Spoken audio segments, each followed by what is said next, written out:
So I spent a considerable amount of time over the past few days trying to look for something which was a common commodity in most homes, something which I think all our parents and grandparents used to find their lawyers, their tax attorneys, maybe even the barber and the baker. But honestly, I couldn't find one.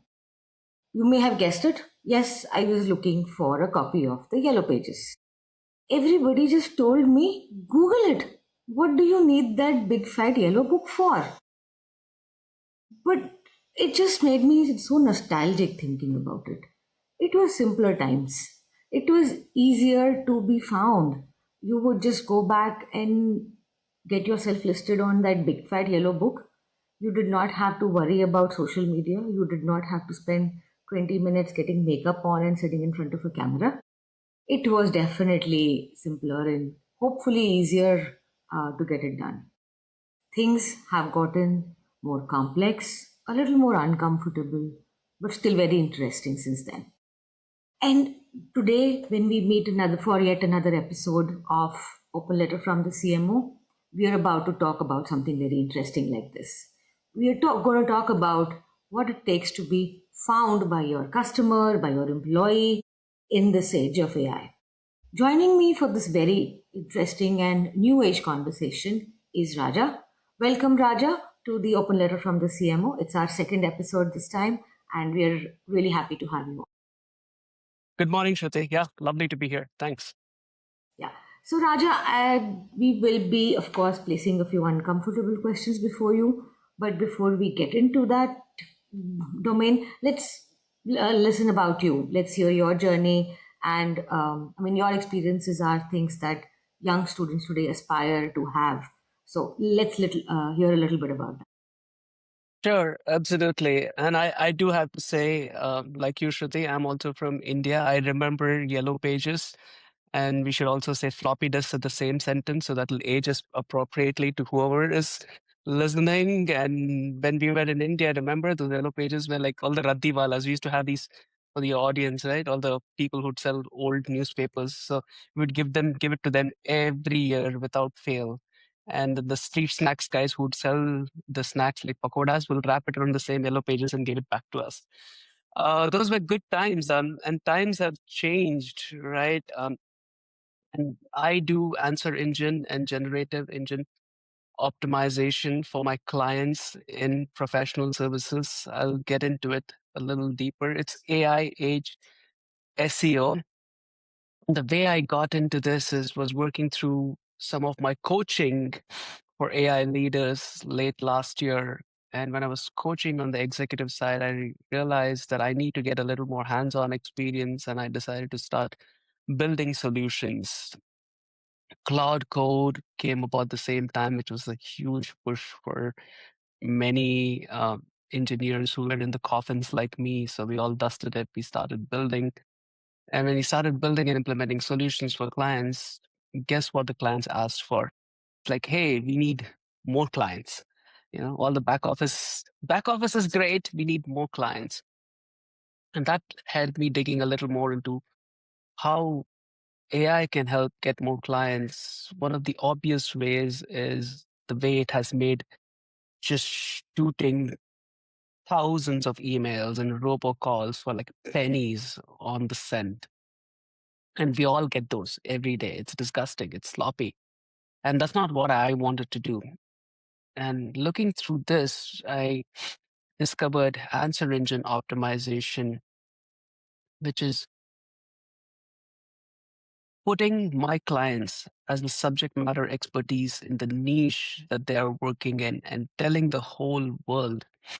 When I say the whole world, I also mean their world that, hey, this is who we are. This is extremely good at what we do. And you should come work with us. And making it the obvious default choice of AI search engines was the best way for client acquisition and lead gen that I found. There are other ways. I'm not disputing that.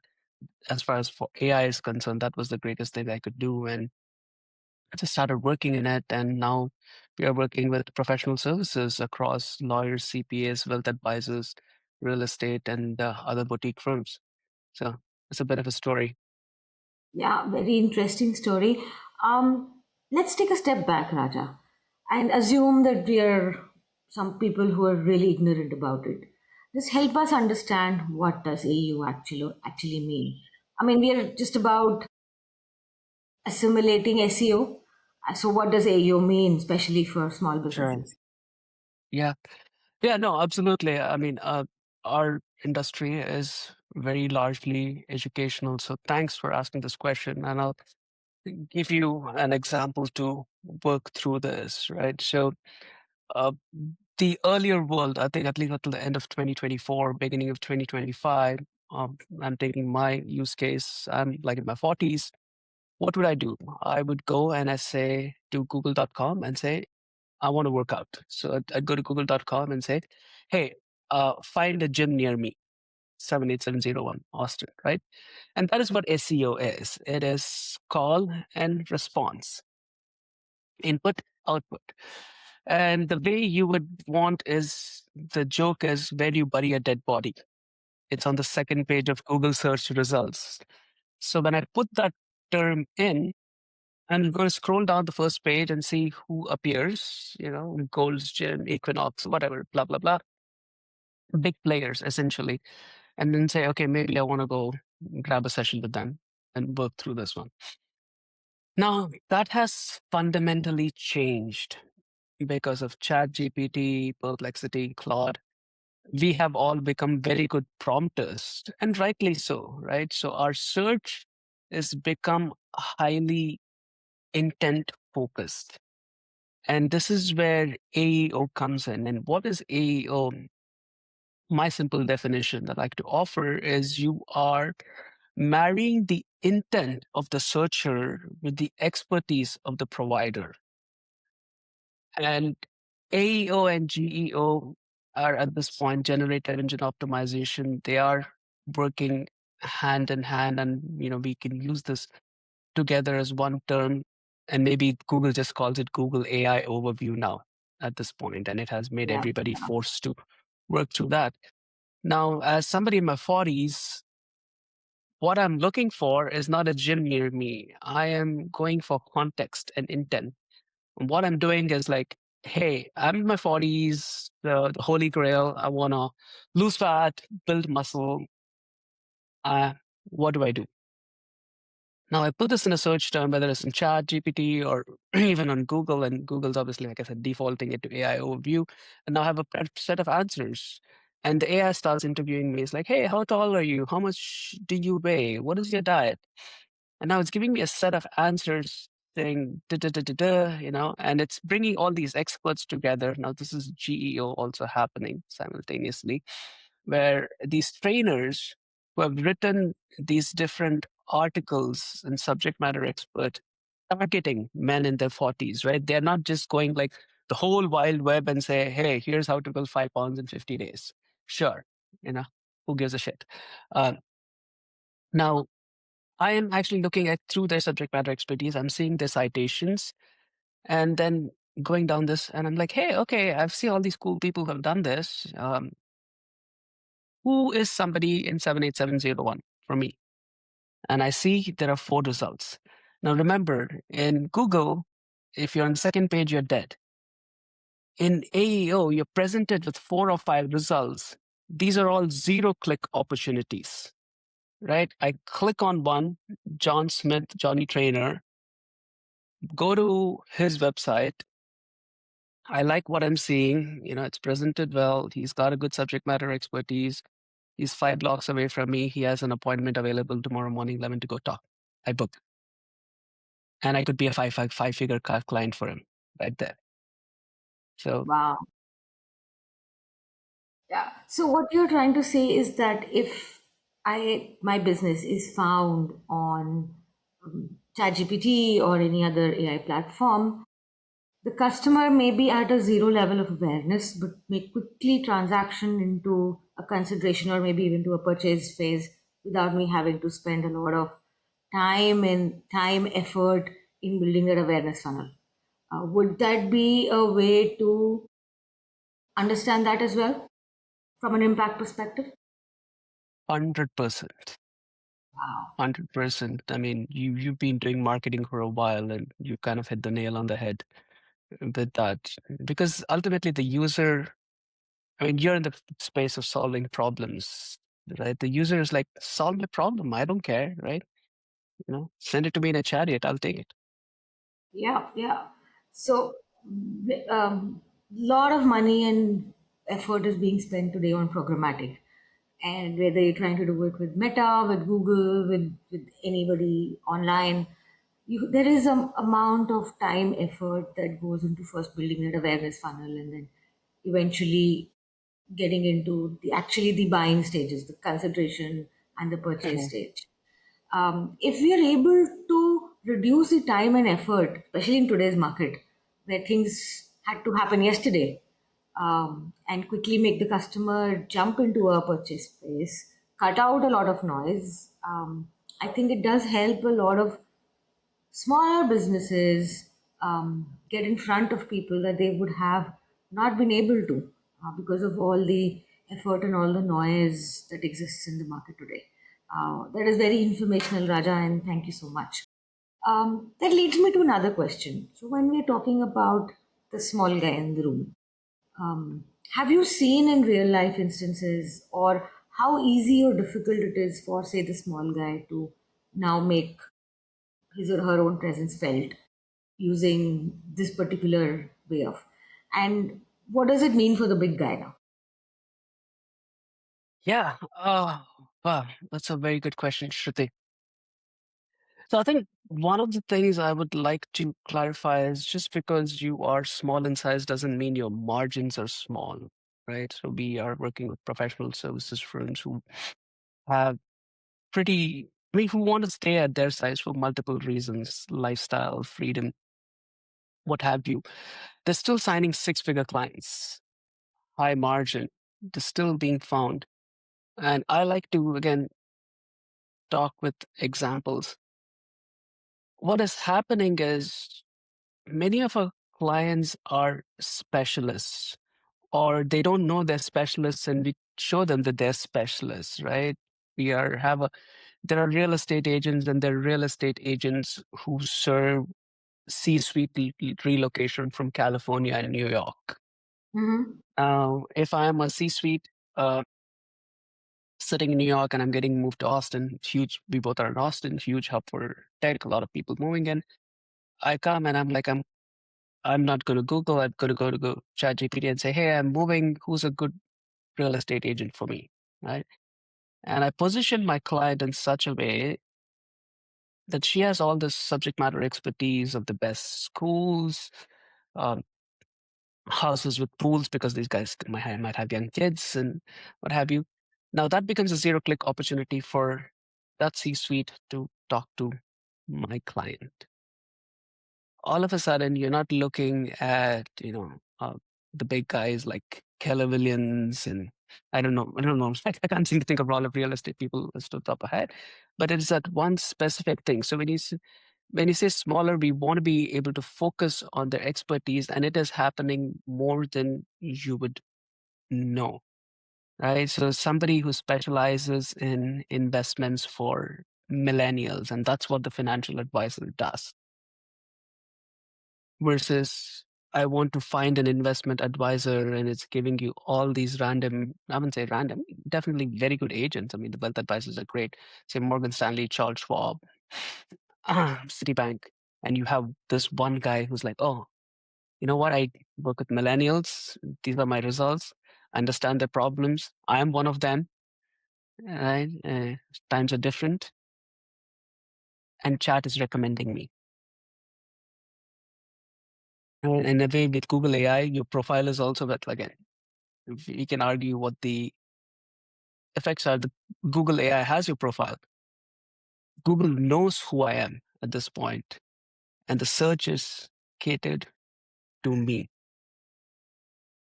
Right? So it is going to be again the context and the intent are getting married. So we are seeing this a lot where small people, when they project and package their expertise in a way that is machine readable, recognizable, and thus also becomes machine recommendable, It's really not about the volume. The volume will always go to like Charles Schwab and Morgan Stanley and Dell and HP. But when these guys are going specific on the expertise, our clients are coming up. So, a tactical question here: what is the difference, or help us understand what does it mean to be machine recognizable and machine recommendable? Correct. To be machine recommendable, you have to be machine recognizable. A lot of the websites that we are looking at are legacy.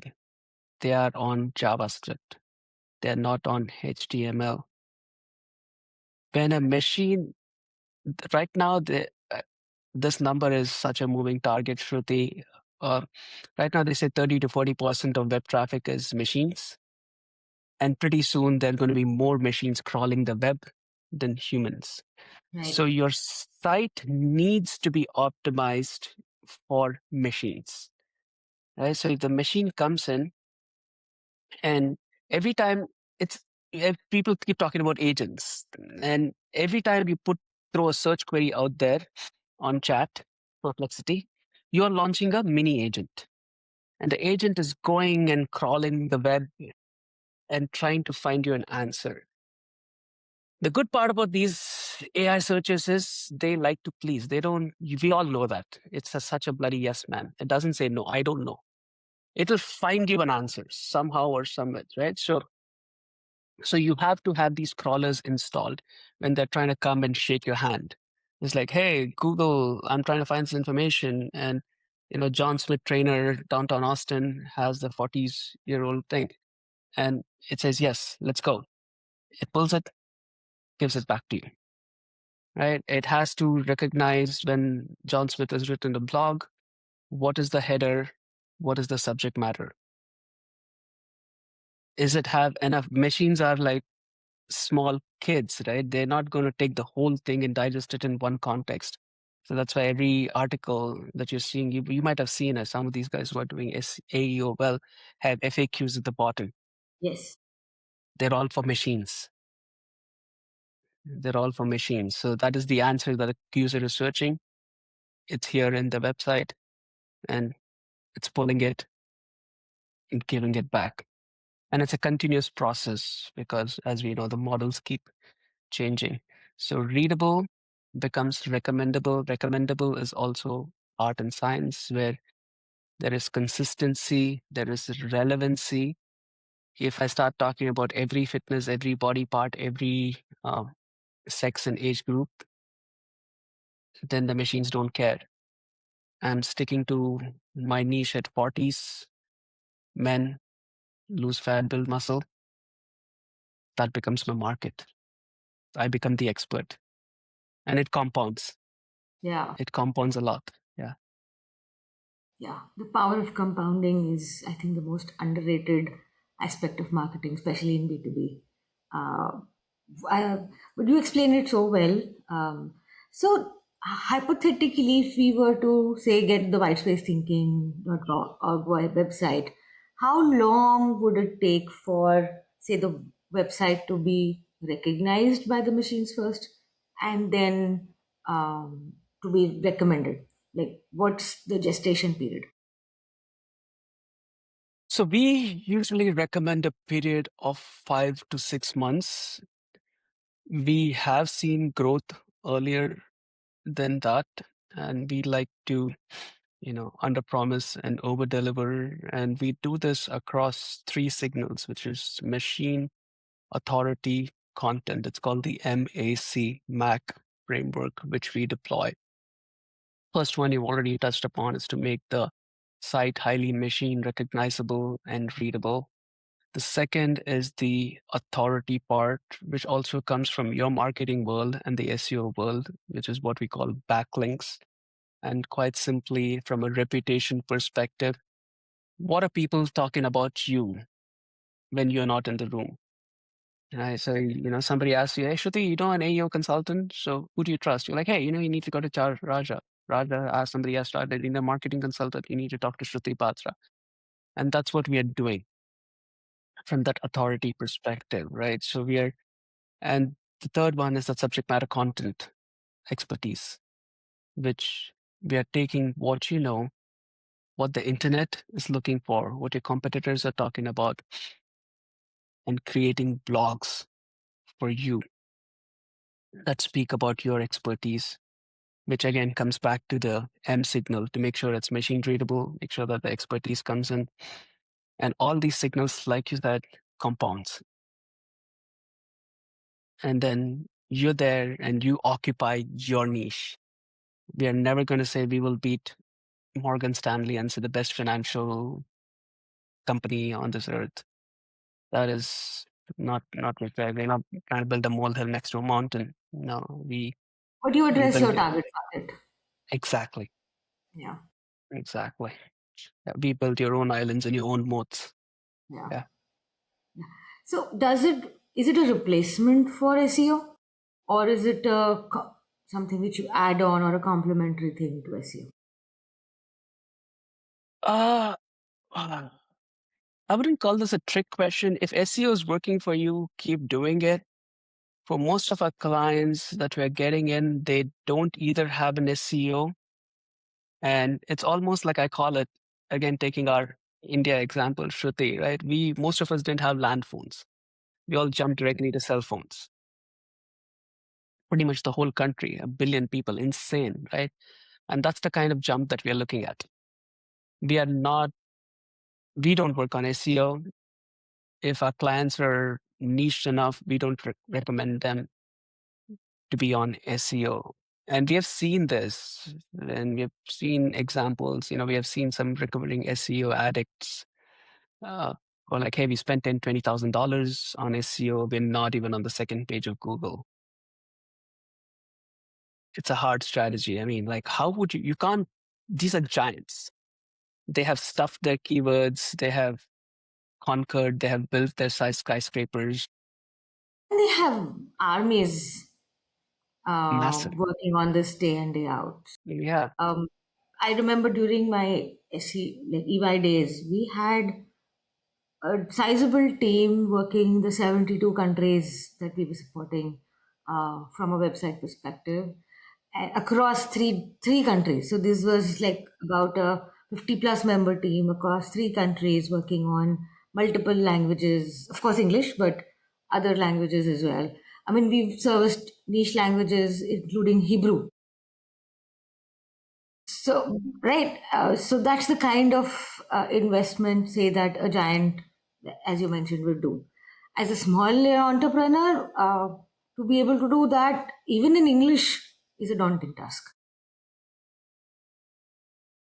So to exactly. beat somebody who's doing in so many languages, languages which are spoken by a very small population in the world, but they're still investing time, effort, money, people into it. But if we're able to, like you said, skip that whole cycle and jump into something which is more relevant for my target audience, I think it does make a lot of sense. Let me flip the question. And I ask this because as a CMO, I face this question a lot from early stage startups, especially. Let me build this and then I will do the marketing.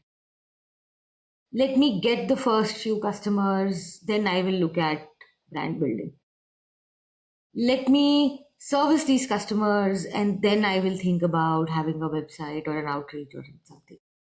So they postpone a lot of quote unquote what is marketing. Does it have its effects? Well, that is a huge long conversation and we could talk about it for days at end. But coming to this very specific area, what if the CEO decides to postpone this now? What could be the repercussion? It's it's huge. I think it's invisible. What you are not understanding as a leader is how many clients you're losing on a day-to-day basis because they're not finding you on AI. And I don't know there's a measure that can happen. So for me, my GTM is super simple. I'm sitting in a room with business owners, leaders. I'm like, hey, like pull out your phone, go to ChatGPT or Google AI, and put in who is the best professional in your field. I am looking for a M&A attorney, tax attorney for 25 to $50 million. If your answer is not you and it's somebody else, then it just happened. I just told you what happened to John Smith Trainer, right? I clicked, I booked an appointment. You don't even know that you exist. So that's the thing about Google, a second page, yeah, you bury a dead body. In AI, if you don't appear in the first 5 or 10, you're dead.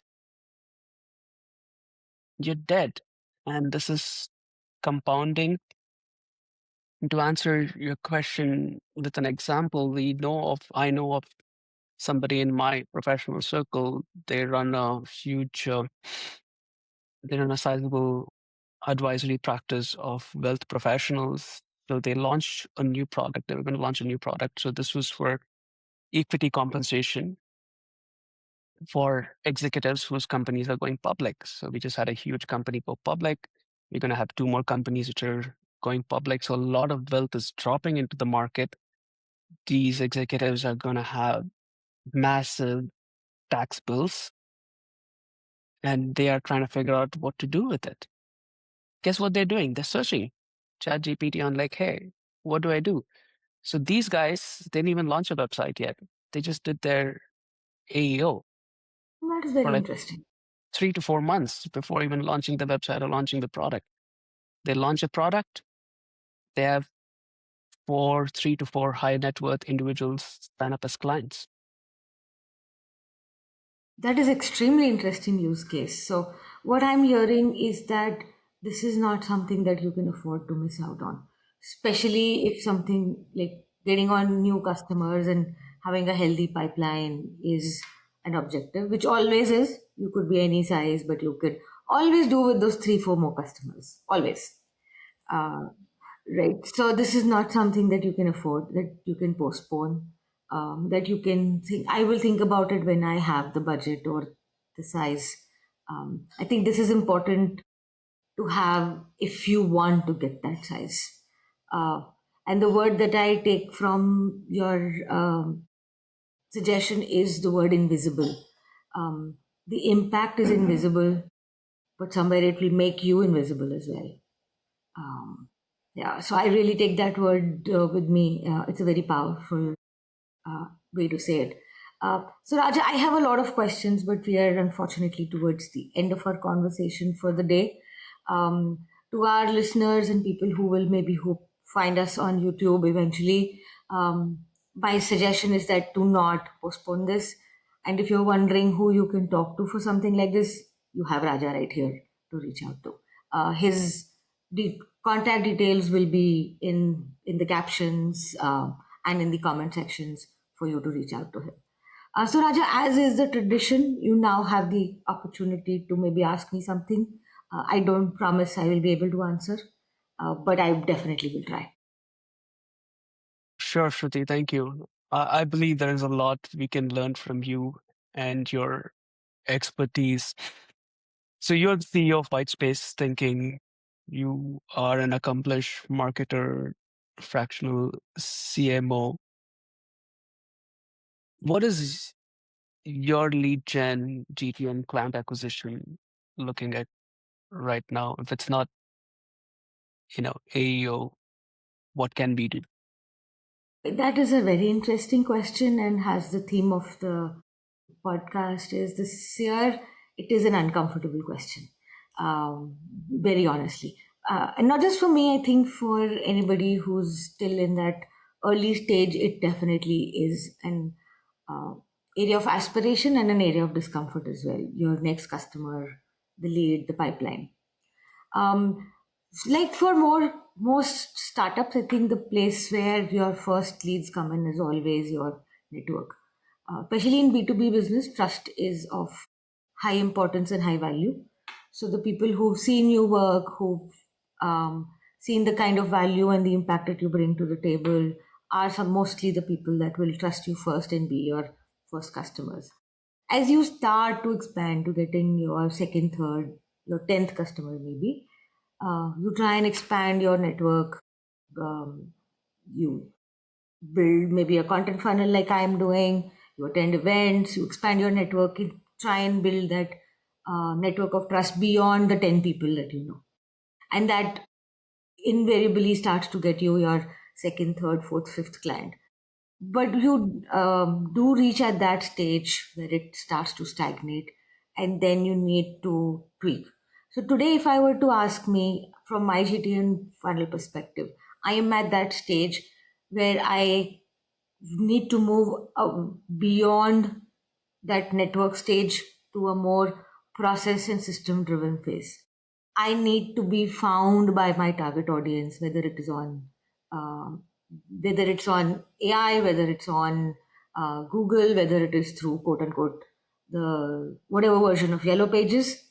I am at that stage where my credibility has to go beyond the 10 to 100 people that know me. Uh, and leads have a funny way of working. If I may, I typically follow a math and I try and explain it to most of Please, my yeah. customers, right? So in a B2B space, if I'm signing up a customer, one customer, I need to have at least three customers in the consideration or in the purchase stage. So I'm either submitting them a bid or a proposal, or they're evaluating me in comparison to another service provider. So at least three. For these three people in the consideration phase, I need to have at least nine people or nine Yes. companies in the awareness phase with me, which means they're trying to understand what I do. Maybe I have a coffee with them or a presentation with them. They may or may not buy my services. They may not be even be ready to buy that service now. They may say interesting, but I will look at it when I get my Series C funding. But they are at that awareness stage. So for one customer, I need to have at least nine people in the awareness. Now I'm talking to nine people, which means nine into nine, at least 81 people are looking at me somewhere, either on my website or on my LinkedIn or on YouTube or on ChatGPT, at least 81. And when I say 81, it is 81 companies. It is not 81 people. Because with every B2B company, let's say on an average, there is a five people buying committee. You may have a Mm-hmm. CEO, you may have a CFO, you may have a CEMO, CTO, CHRO, depending who's still buying that particular solution. You will have a procurement guy, and let's face it, it's generally a lead analyst who's doing the research. So on an average, five people. So 81 companies, five people, you're looking at about a little over 2,000 people who need to be looking at you at any point of time so that you can sign one customer. And the 2,000 people actually represent just 5% of people who are ready to buy that particular service, not your, that particular service in the market. The rest of the 95% will be ready someday, but they need to know about you today so that someday they will have a top of the mind recall. And that is a system that needs effort and time to build. What I hear from you today, that there are ways and means to fast track that system, Right. right? And if that fast track exists, I don't think that can be an opportunity left for tomorrow. It Perfect. should be, especially as you build your systems, it should be brought into the fold as on now, as on today. Don't wait for it to happen to you. Just make it happen. I don't know if it made sense, but yeah, this is something that I try and educate my customers on. That it's not about that customer who's talking to you today. It's about those nine others who may not be talking, but may read, hear, listen about you somewhere or the other and may come back to you tomorrow. Nice. Yes. That's a That's pretty awesome. There's a lot of nuance in there and a lot of learnings. Thank you. Cheers. Yeah, Yeah. I like you said, marketing is equally an art and a science. So yeah, but this has been great, and it was a wonderful conversation, very educational for me, and I hope pretty educational for our viewers as well. It has prompted me to think about it a little more seriously, and I would really request anybody listening to this is to not put this on a back burner, but take that action now. We've had a interesting and an uncomfortable conversation today again at the open letter of the CMO. We will continue to do that through all summer. We have another very interesting guest coming in, a repeat guest coming in our next episode. So look forward to that. Thank you so much, Raja, for joining in today. I hope you have a wonderful rest of the day ahead of you. Thank you, Shruti. No, this was wonderful. Thank you for inviting me. Thank you. Thank you for having me. I appreciate you, viewers. Yeah.